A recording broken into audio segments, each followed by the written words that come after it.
Русски лицей състои от детската градина, от средно общообразователно училище и от училище за танцово изкуство. Всички тези три училища носят име на Галина Сергеевна Уланова. Руски лицей обедини всички тези структури само в 2009 година. Обаче има голяма предистория до 2009 година. Още в 1999 година беше открита руска балетна школа. От нея ние стартирахме. Мисията вече на самия руски лицей, на общо, это устойчивое развитие на едина образователна културна среда. Това е което най-важно според мен. Тази едина образователна среда, тя дава възможност дете и родители, естествено, завършвайки детска градина, без да, ако му естествено всичко устроива, без да търси други училища, той продължава.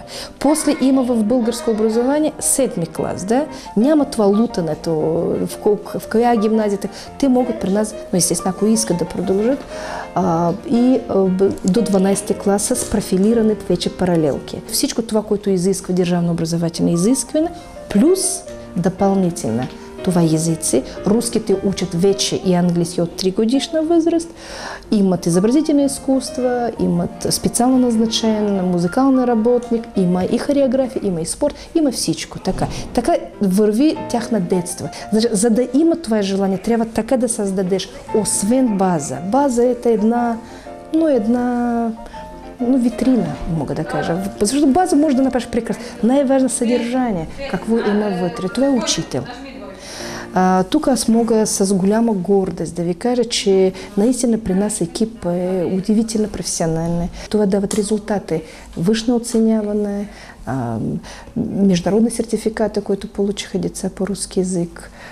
По-английски много добре се представили. А вече за балета, мога с гордост да кажа, вече това може не то, що не скромно, това е реално, защото имам доказателства, че най-добри по балета децата ми на Балкани. Вот тук аз имам уверение от руската страна, че децата ми, които е добре така представена в 12 клас, значит, децата ми могат в такива вузи, как МГУ, МГИМО, 3 технических вуза, Российская театральная академия, да поступят там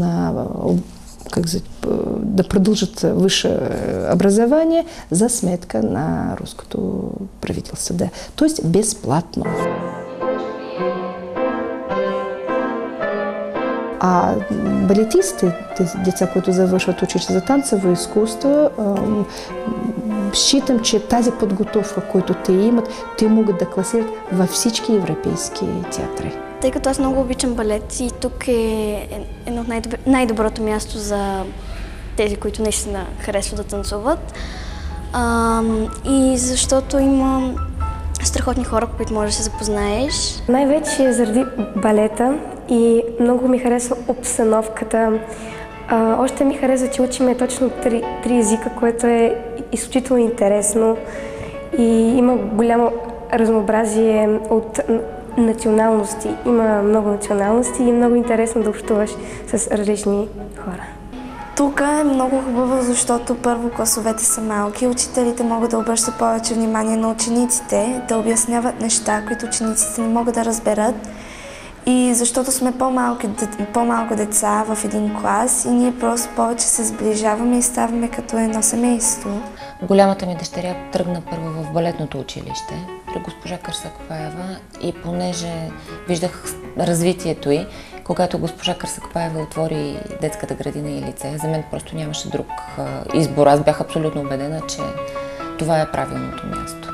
В училището Галина Уланова са застъпени различни видове изкуства, което ни накара да мислим, че нашите деца от рано, от детска възраст, ще могат да се ориентират и да изберат това изкуство, което ги влече. Най-важното за мен е, че децата са ми щастливи, ходят с огромно желание на детска градина. Училището отговаря на всички наши изисквания като родители с един отличен преподавателски състав, спокойни, умни хора, които имат отношение към децата и могат да предпоставят най-важното, което сме търсили, децата да бъдат спокойни и щастливи.